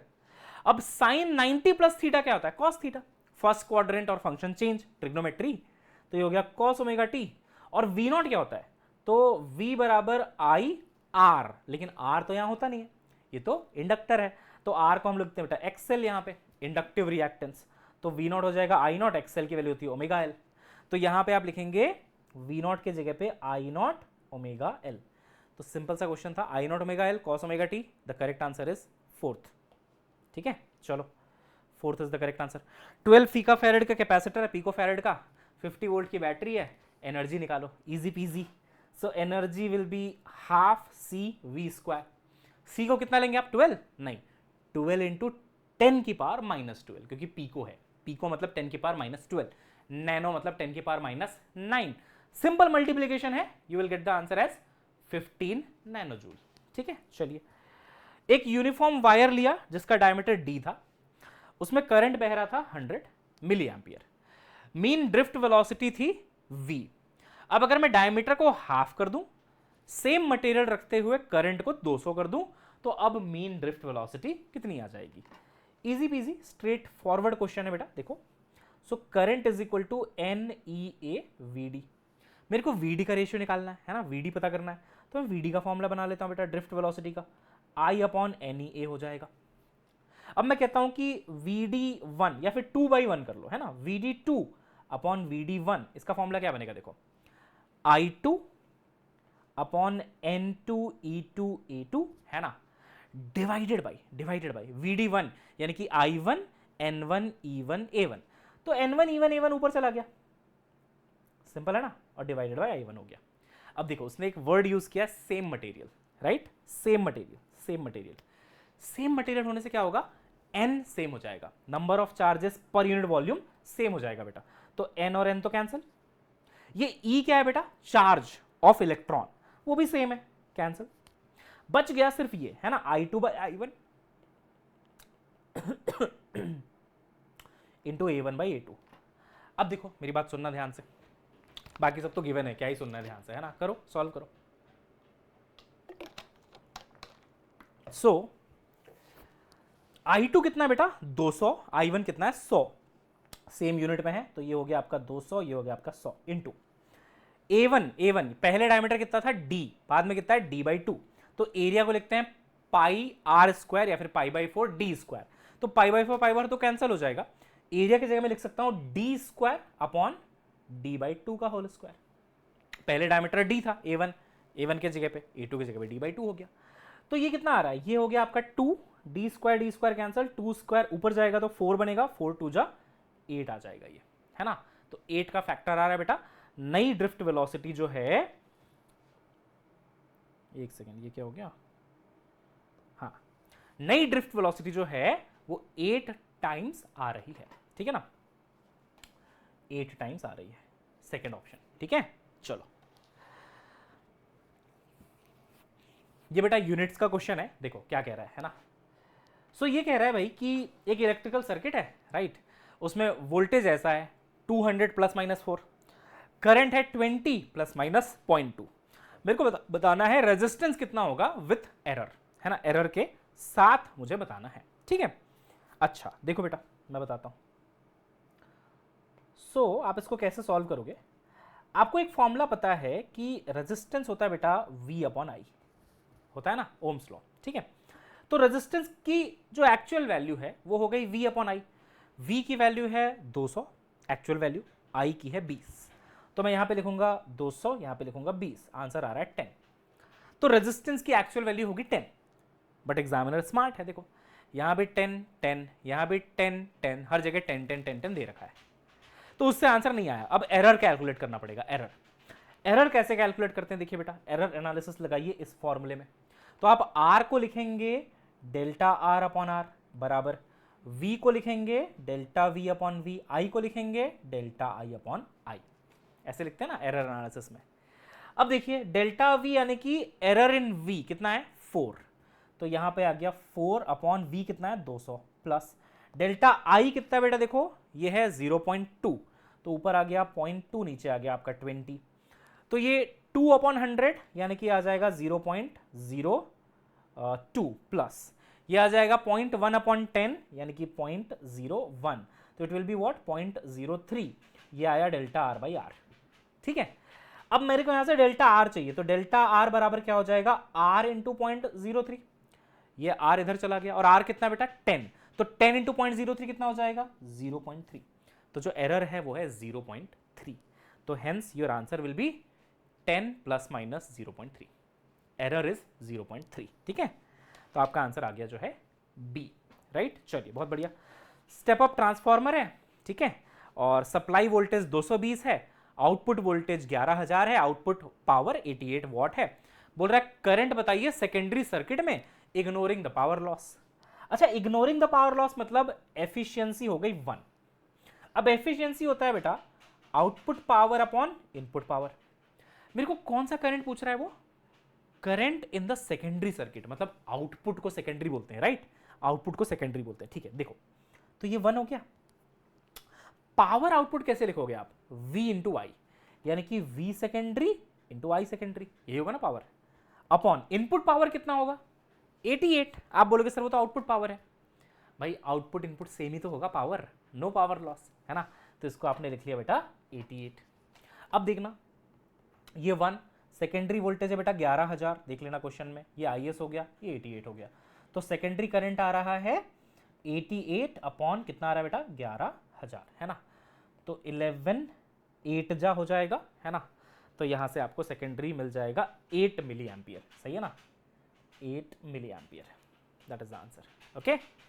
चलिए बेटा एक इक्वेशन दिया है आपको डिस्प्लेसमेंट का, और बोल रहा है रेशियो बताओ इनिशियल वेलोसिटी और इनिशियल एक्सेलरेशन का। देखो तो इक्वेशन क्या है, अल्फा टी की पावर 4 एक्स बराबर अल्फा टी की power 4 plus beta T square gamma T plus delta, है ना, गामा टी प्लस डेल्टा। देखो बेटा इफ यू वांट वेलोसिटी तो एक बार डिफरेंशिएट करो इसको, अल्फा कांस्टेंट है, टी के पावर 4 का क्या हो गया 4t क्यूब, तो you will gate 4 alpha T cube plus, ये बीटा बाहर है, टी स्क्वायर का क्या हो गया 2t, तो will get 2 beta T plus gamma बाहर है, टी का हो गया 1 और डेल्टा तो अकेला है, उसका डिफरेंशिएशन 0 हो जाएगा। ठीक है, अब ये v का इक्वेशन, अगर आपको v इनिशियल चाहिए तो t बराबर 0 डालोगे इसमें। इनिशियल मतलब क्या, t बराबर 0, t बराबर 0 डालते ये 0 हो गया, ये 0 हो गया, बचा सिर्फ गामा, तो v इनिशियल आ रहा है बेटा गामा। अब आते हैं एक्सेलरेशन पे। एक्सेलरेशन के लिए एक और डिफरेंशिएशन लगेगा, इसको एक बार और डिफरेंशिएट करेंगे, एक बार और डिफरेंशिएट करेंगे तो ये 4 अल्फा तो है ही, टी क्यूब हो गया 3t स्क्वायर, तो 3 4 जा 12 अल्फा टी स्क्वायर, 2 बीटा तो है ही, t का हो गया 1, तो ये आ गया आपका 2 बीटा और गामा अकेला कांस्टेंट है 0 हो गया। Again you want initial acceleration, यानी कि t बराबर 0, t बराबर 0 डालोगे ये पूरा 0 हो जाएगा, बचेगा सिर्फ 2 बीटा। तो जो रेशियो आ रहा है v इनिशियल और a इनिशियल का, वो आ रहा है गामा अपॉन 2b। ठीक है, तो गामा अपॉन 2b यानी कि फोर्थ ऑप्शन सही है। ओके, चलिए बहुत बढ़िया। इसमें बेटा क्या बोल रहा है, देखो बोल रहा है एक सॉलिड स्फीयर है, उसका इस एक्सिस के अबाउट रेडियस ऑफ जायरेशन हम दे रहे हैं आपको, आप हमें बताइए रेडियस कितना होगा। देखो सिंपल है, अगर आप सॉलिड स्फीयर का about diameter moment of inertia निकालोगे तो होता है बेटे 2/5 mr², है ना, ये फॉर्मूला याद है आपको। लेकिन निकालना किसके अबाउट है, एक्स वाई के अबाउट, तो आप पैरेलल एक्सिस थ्योरम लगाओगे क्योंकि दोनों एक्सिस पैरेलल दिख रही है आपको, तो आप लिखोगे आई एक्स वाई बराबर I about centre of mass plus M D square, और ये आपका d है जो कि रेडियस के बराबर है, दोनों एक्सिस के बीच की दूरी, ठीक है, जो कि रेडियस के बराबर है। ठीक है, तो आई अबाउट सेंटर ऑफ मास कितना 2/5 mr² प्लस mr², d बराबर r है, तो ये 2/5 प्लस 1 कितना हो जाएगा 5 प्लस 2 7/5, तो ये आएगा आपका 7/5 mr²। ये है moment of inertia about X Y. If you want radius of gyration बेटा तो इसको आप m k स्क्वायर से इक्वेट करोगे। ठीक है, तो m और m कैंसिल हो गए, k यानी कि रेडियस ऑफ जायरेशन ये आएगा √7/5 इंटू रेडियस। अब ये बोल रहे हैं कि जो रेडियस ऑफ जायरेशन है ना, रेडियस ऑफ जायरेशन है वो 5 है। देखो रेडियस ऑफ जायरेशन इज 5, तो k के जगह पे आ जाएगा 5 बराबर √7/5 इंटू रेडियस जो है वो ऐसा है 5x/√7, तो ये आ गया 5x अपॉन √7। अब मेरे को x पता करना है, देखो कैसे पता करूंगा, ये 5 और ये 5 कैंसिल, ठीक है बेटा, ये 5 और ये 5 कैंसिल, ये √7 से ये √7 कैंसिल, तो नीचे क्या बचा √5 उधर चला जाएगा, तो x बराबर आ रहा है √5, डी आंसर है। ठीक है ना, तो मोमेंट ऑफ इनर्शिया से रेडियस ऑफ जायरेशन निकाल लिया और वहां से अपना आंसर आ गया। राइट बेटे, चलो बहुत बढ़िया। ये बेटा सोलर सेल का है, लेकिन आपको एक इसमें डाउट आएगा, मैं बताता हूं क्या। आप अगर एनसीईआरटी में आता खोलोगे, एनसीईआरटी को देखोगे तो आपको पता चलेगा कि यार इधर V था और इधर I था, और ये जो ग्राफ था ना वो ऐसे फोर्थ क्वाड्रेंट पे यहां पे बनता था। लेकिन इसमें एक चीज समझने वाली है कि भाई V पॉजिटिव है ना, और I आपका नेगेटिव है। अब उसको इन्होंने चेंज कर दिया, VI दे दिया, बट हाँ V पॉजिटिव रखा है और I नेगेटिव रखा है, तो सही है, सोलर सेल ही है ना। आप I और V के बीच में बनाओगे तो यहाँ पे बन रहा है, और अगर आप V और I देखोगे तो यहाँ पे बन रहा है, तो यहाँ पे बना हुआ है। ठीक है ना, hence your answer is solar cell, confuse मत होना। ठीक है, इसमें बेटा सिंपल सा फॉर्मुला बेस्ड क्वेश्चन है। अगर आपने 5th में वाला पेपर देखा है तो ये आया था वहां पे भी। सो टाइम पीरियड, इस केस में जो टाइम पीरियड होता है, एक मैग्नेटिक मोमेंट को आपने रख दिया एक मैग्नेटिक फील्ड के अंदर, तो टाइम पीरियड होता है बेटा 2π√I यानी कि moment of inertia upon m into B. ठीक, अब इसमें यार सिंपल है, आपको सब कुछ गिवन है। टाइम पीरियड कितना है 10 ऑसिलेशन इन 10 सेकेंड, तो टाइम पीरियड हो गया 1 सेकेंड। भाई 10 ऑसिलेशन कर रहा है 10 सेकेंड में, तो एक ऑसिलेशन करेगा 1 सेकेंड में, तो ये 1 आ गया। ये 2π तो 2π है। I यानी कि मोमेंट ऑफ इनर्शिया वो दिया हुआ है, देखो यहाँ पे है ना। m यानी कि मैग्नेटिक मोमेंट वो भी दिया हुआ है यहाँ पे, देखो। B निकालना है, सिंपल कैलकुलेशन है, आप करेंगे, आपका जो आंसर है बेटा वो आएगा 0.4 मिली टेस्ला। ओके, ये कैलकुलेशन मैंने यहाँ पे डाल दिया आपके लिए टाइम बचाने के लिए, है ना। तो ये I डाल दिया मैंने यहाँ पे M डाल दिया, ये B निकालना था, ठीक है, सॉल्व किया, 0.4 मिली टेस्ला आ रहा है। तो ऐसा नहीं मेहनत नहीं करी मैंने, कर दिया आपके लिए, है ना। अभी नहीं कर रहा हूँ ताकि सेशन थोड़ा ज़्यादा लंबा ना हो जाए। ठीक है, ये क्लास में हम लोग कवर करते हैं कि भाई कैपेसिटेंस का फॉर्मूला भले ही Q/V होता है, लेकिन कैपेसिटेंस ना तो Q पे डिपेंड करता है ना तो V पे डिपेंड करता है ना। किस पे डिपेंड करता है? ज्योमेट्री पे डिपेंड करता है, मीडियम पे डिपेंड करता है। तो इस क्वेश्चन का आंसर है बेटा ज्योमेट्री पे डिपेंड करता है। ठीक उसी प्रकार जैसे कि V बराबर आई आर या फिर R बराबर V बाई आई में रेजिस्टेंस V और I पे डिपेंड नहीं करता है ना, रेजिस्टेंस होता है रो L अपॉन A। तो ज्योमेट्री पे डिपेंड करता है, रेजिस्टिविटी यानी कि मटेरियल पे डिपेंड करता है, टेम्परेचर पे डिपेंड करता है, वैसा कुछ है। ठीक है, तो अच्छा क्वेश्चन है, बट ये क्लास में बेसिक आपको पढ़ाया जाता है कि भाई ज्योमेट्री पे डिपेंड करता है। चलो आगे आ जाओ।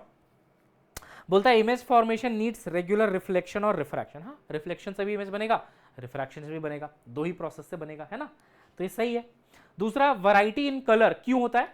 Due to constituent colours of the light incident on them, है ना बेटा।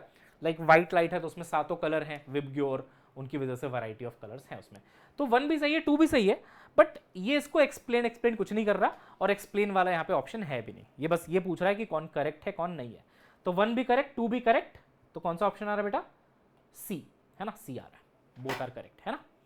Uniform metal wire of length L जिसका 10 ओम रेजिस्टेंस है, ठीक है। Now this wire is stretch to a length 2L and then bent to form a perfect circle. तो equivalent resistance बताइए diameter के बीच में। देखो बेटा, पहले ये एक सिंपल सा वायर हुआ करता था, ठीक है, इसका लेंथ था मान लो L, यही बोल रहा है ना, L लेंथ था, इसका रेजिस्टेंस था बेटा 10 ओम, ठीक।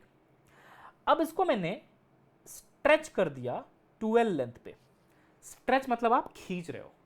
तो अगर बेटा इसकी डायमीटर पहले ऐसी कुछ थी तो अब वो डायमीटर भी तो कम हो गई होगी ना, खींच दिया आपने, राइट। तो एक सिंपल सा रूल होता है कि वॉल्यूम इज कांस्टेंट, वॉल्यूम बराबर A into L, volume constant रहेगा इसका और इसका।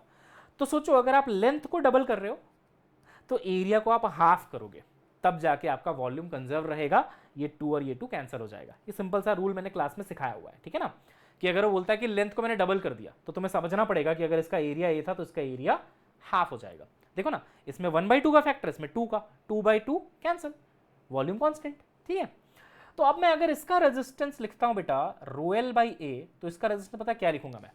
इसका रेजिस्टेंस लिखूंगा नए वाले का रो, मटेरियल सेम है, रो सेम रहेगा, लेंथ हो गया 2L और एरिया हो गया बेटे A/2, तो 2 ऊपर चला गया, है ना, A/2 2 ऊपर चला गया। तो you are getting this as 4 rho L by A. कहने का मतलब जो resistance rho L by A था वो अब 4 टाइम्स हो गया है। कितना रेजिस्टेंस बोल रहे थे बेटा? वो 10 ओम बोल रहे थे पहले, इसकी जो वैल्यू थी वो थी 10, अब तो ये मुझे 4 टाइम्स दिख रही है, मतलब कितनी हो गई बेटे? 40। अच्छा यहां पे रुकना नहीं है, इस 40 वाले रेजिस्टेंस को, नए वाले वायर को एक सर्कल के फॉर्म में बनाना है और फिर 2 डायमेट्रिकली ऑपोजिट पॉइंट्स लेने हैं A और B और इनके बीच में रेजिस्टेंस R इक्विवेलेंट निकालना है। अब आसान है, देखो इस पूरे का कितना है रेजिस्टेंस? 40।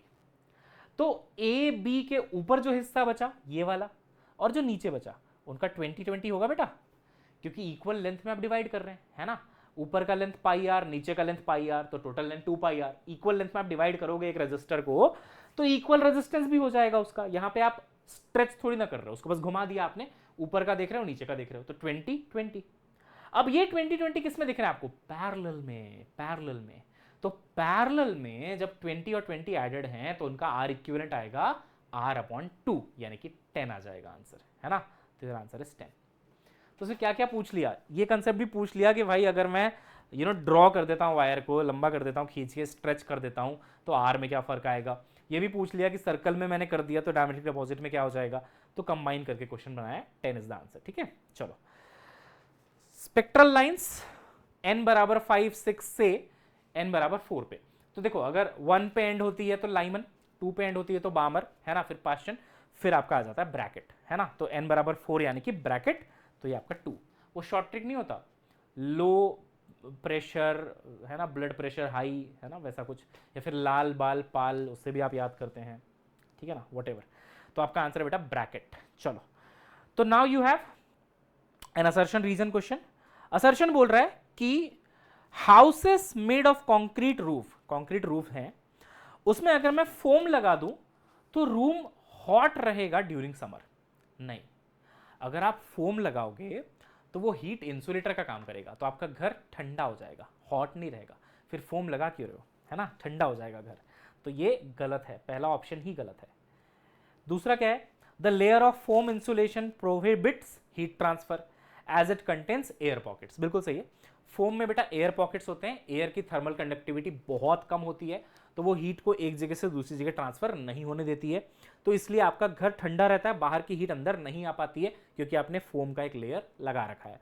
अगर आप किसी अच्छे ट्रेन में, राजधानी टाइप के ट्रेन में ट्रैवल करेंगे, तो आप एक चीज़ देखना, नोटिस करना, जो विंडो होती है उसमें 2 ग्लासेस होते हैं और बीच में थोड़ी सी गैप होती है, ध्यान से देखना, आप जाके थोड़ा साइड से ऐसे देखना ग्लासेस को, ठीक है ना, 2 ग्लासेस बीच में गैप, तो बीच में जो गैप है वहां पे एयर भरी जाती है, थोड़ी प्रेशराइज्ड एयर, है ना, तो that actually acts as a insulator, बीच में एक इंसुलेटर आ गया, ठीक है। अब फोम लगाएंगे तो बाहर का दिखेगा नहीं, देखना भी तो है, तो एयर डाल दिया वहां पे थोड़ा सा प्रेशराइज करके, ठीक है, ताकि ग्लासेस कोलैप्स भी ना हो आपस में, तो that air actually acts as an insulator, तो बाहर की गर्मी अंदर नहीं आती है, ठीक है।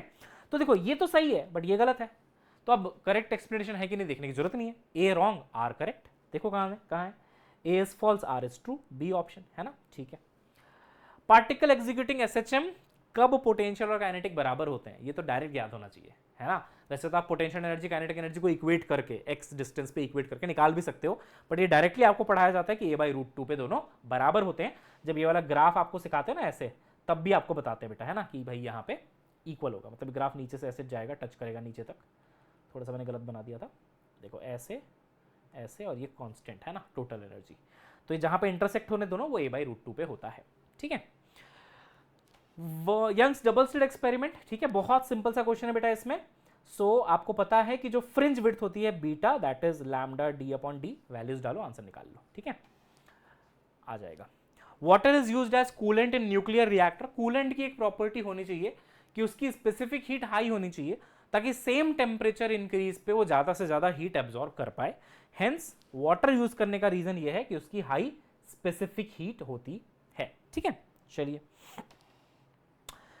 हाँ ये है बेटा आपका स्क्रू गेज, ठीक है। देखो स्क्रू गेज बोल रहा है 1 mm इसका पिच है और 100 डिवीजन है, तो जब 100 डिवीजन और 1 mm पिच होता है तो नॉर्मल स्क्रू गेज है, उसका जो लीस्ट काउंट होगा वो होगा 0.01, आपने पढ़ा होगा। अब वो पूछ रहा है कि अच्छा पिच स्केल यानी कि मेन स्केल 1 mm रीड करता है और 63rd डिवीजन कोइंसाइड करता है, तो बताओ रीडिंग कितनी है, डायमीटर कितना है।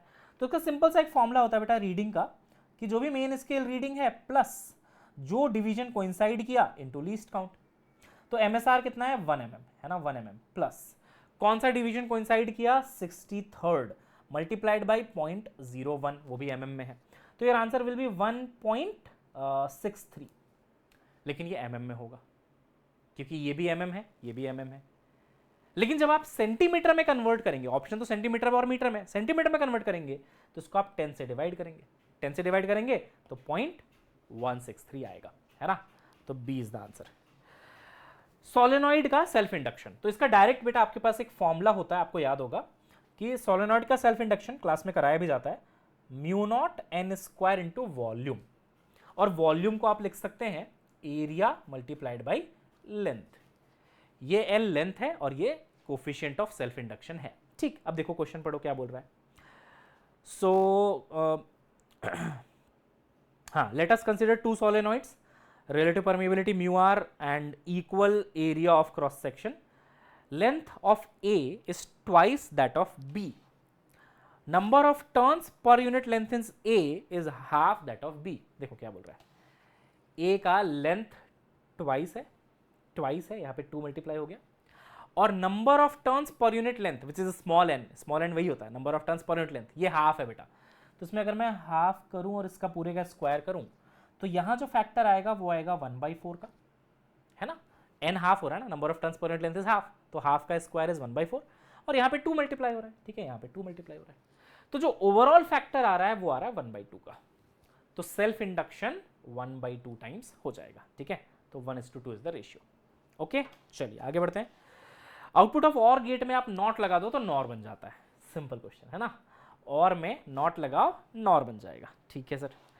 Interference pattern can be observe due to superposition following waves, देखो सुपरपोजिशन से आपको इंटरफेरेंस तब मिलता है जब वो कोहेरेंट होते हैं, कोहेरेंट का मतलब होता है उनका फेज जो है बेटा वो टाइम के साथ चेंज, फेज डिफरेंस टाइम के साथ चेंज नहीं होना चाहिए। इसका फेज देखो आप यहाँ पे ओमेगा टी है, यहाँ पे ओमेगा टी माइनस 5 है, तो if you calculate the phase difference between these two तो omega t minus omega t minus 5, ये दोनों कैंसिल हो जाएंगे, आंसर आएगा 5। देखो फेज डिफरेंस कांस्टेंट है बेटा 5, कांस्टेंट फेज डिफरेंस, तो इन दोनों के इंटरफेरेंस से आपको मतलब इंटरफेरेंस पैटर्न ऑब्जर्व आप कर सकते हो। तो ए और सी इज द आंसर, यानी कि सी आंसर आ गया आपका, ठीक है, थर्ड ऑप्शन। अच्छा, इसमें थोड़ा सा मुझे अभी देखो इसमें एम्बिग्विटी लगी है इस क्वेश्चन में यूनिट की, है ना, मैं आपको समझाता हूं क्या है। सो जो आप पढ़ते हो फोटो इलेक्ट्रिक इफेक्ट, तो आप कहते हो कि भाई मैक्सिमम काइनेटिक एनर्जी होगी energy of photon minus work function, ठीक है, इसको आप एच सी बाई लैम्डा भी लिख लेते हो, और ये वर्क फंक्शन तो चलो वर्क फंक्शन है। तो अगर आप एच सी बाई लैम्डा लिख रहे हो बेटा, तो ये भी जूल में है और ये भी जूल में ही होता है। अब देखना, ध्यान से सुनना मेरी बात, है ना। इन्होंने बोला कि जो वेवलेंथ है वो है H C by E metre, इसको ध्यान से सुनिएगा, H C upon E metre है वेवलेंथ। अब ई क्या है उन्होंने नहीं बताया। अगर आप यूनिट के हिसाब से चलेंगे तो ये ई जो है वो चार्ज नहीं हो सकता, इसको होना पड़ेगा एनर्जी, क्योंकि एनर्जी होता है ना H C by lambda, lambda in metre, energy in joule, ऐसी होता है। तो ये एनर्जी होना चाहिए था। अब उन्होंने स्मॉल ई लिख के छोड़ दिया है, कुछ नहीं बोला है कि स्मॉल ई क्या है, एनर्जी की डायमेंशन को वो सेटिस्फाई करेगा वैसे।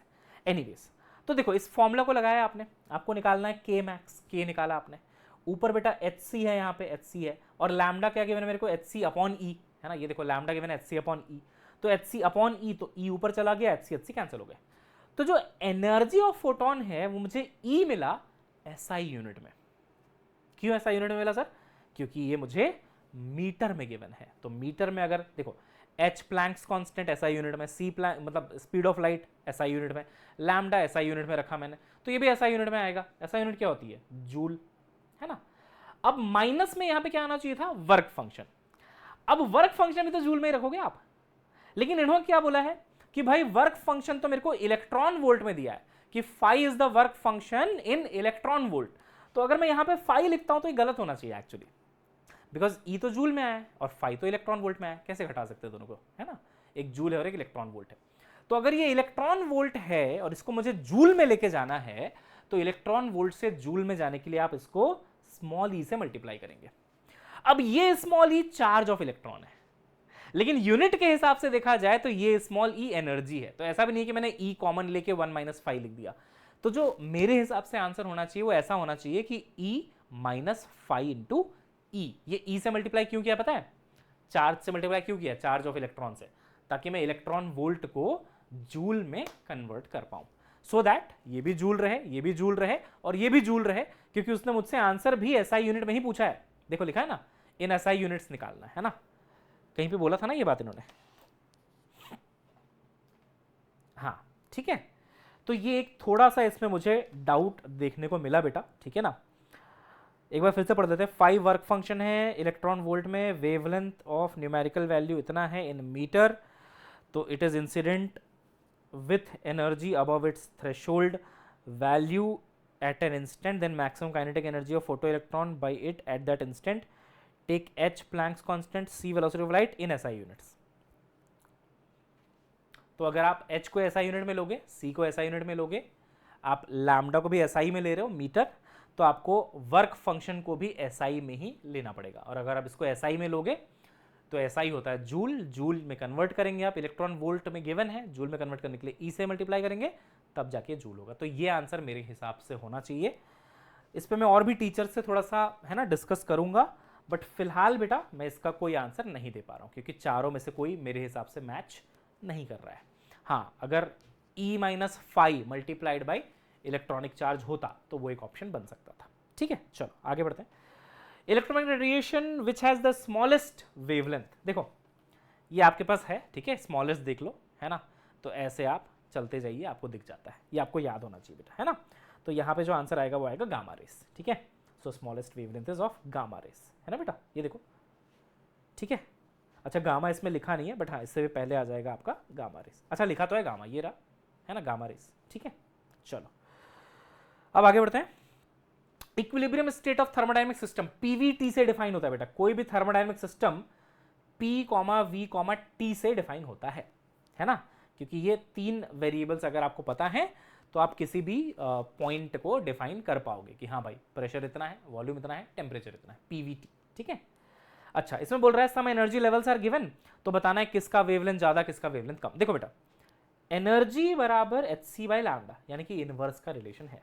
ठीक, देखो अगर मैं लैम्डा 1 के करस्पॉन्डिंग एनर्जी निकालता हूं, उसको मैं E1 बोलूंगा। कितना होगा E1 एनर्जी, कि भाई यहां से यहां आने में कितना एनर्जी गैप था, तो भाई यहां की एनर्जी माइनस यहां की एनर्जी, फाइनल माइनस इनिशियल, यही करते हैं ना। तो यहां की कितनी है देखो 5/2 यानी कि 2.5, और यहां की कितनी है 4, तो 2.5 माइनस 4 ये आएगा अपना 1.5, है ना। तो ये एनर्जी आ रहा है अपना 1.5 E, ये माइनस है, माइनस माइनस प्लस है ना, तो 1.5 आ जाएगा। ठीक है, लैम्डा 2 की बात करते हैं बेटा, तो लैम्डा 2 यहां से यहां मतलब 2E से 3E, तो 2 माइनस 3 यानी कि 1, है ना, तो इसकी एनर्जी आ रही है E, दैट्स इट।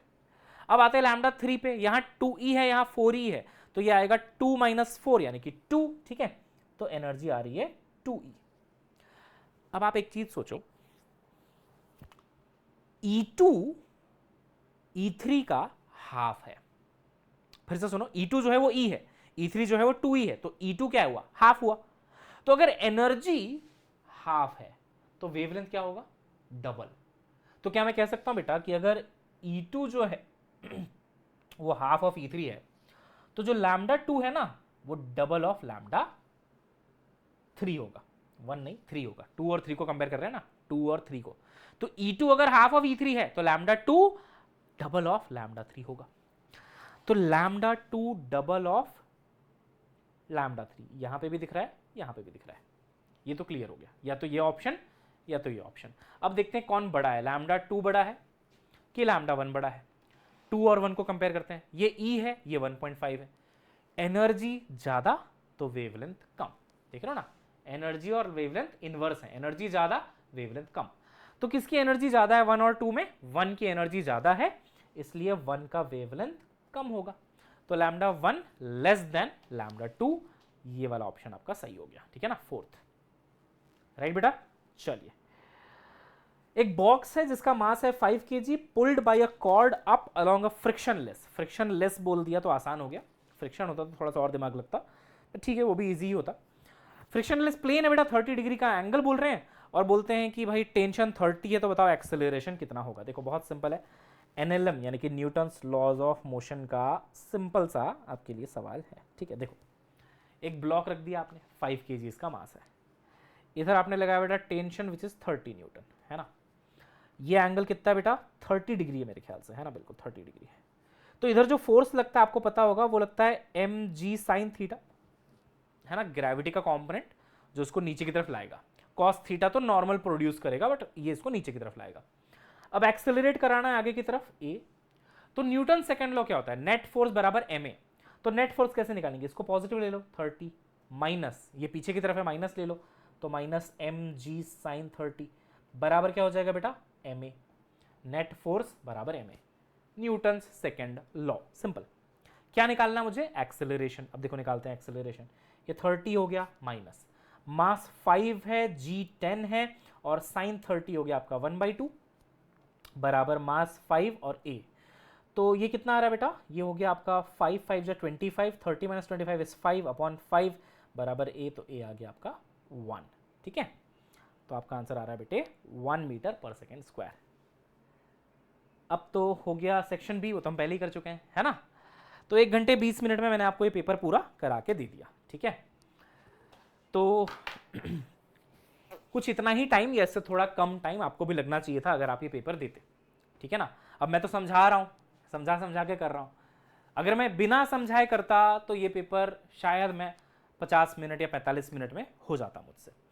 तो that is a good speed, और अगर ऐसी स्पीड आप भी मेंटेन करो तो नीट में आप बहुत अच्छा स्कोर कर सकते हो, है ना बेटा। एनीवेज चलिए, तो ये था कुछ पेपर का यू नो सॉल्यूशन वगैरह। और अगर मैं लेवल ऑफ पेपर की बात करूं बेटा, है ना, और कहाँ से कितने क्वेश्चन आए थे, वो मैंने पूरा एक एनालिसिस बनाया था। तो मैंने 29 इजी देखे, है ना, 16 मॉडरेट और 5 डिफिकल्ट। बट ये 5 डिफिकल्ट में से ज़्यादातर बेटा सेक्शन बी में थे, जिसमें से आप 5 छोड़ सकते हो। एक क्वेश्चन मैंने सेक्शन ए से इसमें डिफिकल्ट में डाला था, अब मुझे याद नहीं आ रहा कौन सा था वो, बट हाँ एक क्वेश्चन मैंने सेक्शन ए का भी डाला था, जो कि मुझे लगा था कि बच्चों को डिफिकल्ट लग सकता है। बट बाकी सेक्शन बी के थे जो आप छोड़ सकते थे, ठीक है। तो एनीवेज उस हिसाब से आपके नंबर अच्छे इसमें भी आने चाहिए। और ये बेटा कुछ यूनिट वाइज इसका डिस्ट्रीब्यूशन था कि किस चैप्टर से कितना क्वेश्चन आया। आजकल रे ऑप्टिक्स को बड़ा है ना अछूता कर दिया इन लोगों ने, बहुत कम क्वेश्चन आता है आजकल उससे, बहुत बड़ा चैप्टर, इंपॉर्टेंट चैप्टर, बट अभी नहीं आ रहा है, क्या पता अगली साल आए, हल्के में नहीं लेना इसको, है ना। तो ऐसा कुछ है बेटा इसका पूरा का पूरा सीन, है ना। वेव ऑप्टिक्स से 2 आया है, एक पोलराइजेशन का है, एक YDSC का है, ठीक है। मॉडर्न से 5, सेमीकंडक्टर लॉजिक से 4, लॉजिक के ही 2 क्वेश्चन है बेटा, एक सोलर सेल वाला, एक और होगा कोई सेमीकंडक्टर का, है ना। 4 है कि 3 है, 4 ही होगा, मैंने एनालिसिस करके डाला है तो, ठीक है, या फिर एक आध ऊपर नीचे भी हो सकता है, चलो एनीवेज। तो ये आपका पूरा का पूरा एनालिसिस था बेटा, and I hope you have understood, है ना। अब हम लोग मिलते हैं नेक्स्ट क्लास में, और अब 25 के लिए तैयारी हम लोग शुरू करते हैं और क्लासेस आपकी कंटिन्यू करेंगे, है ना। चलिए बच्चों, bye bye, have a nice day, see you soon.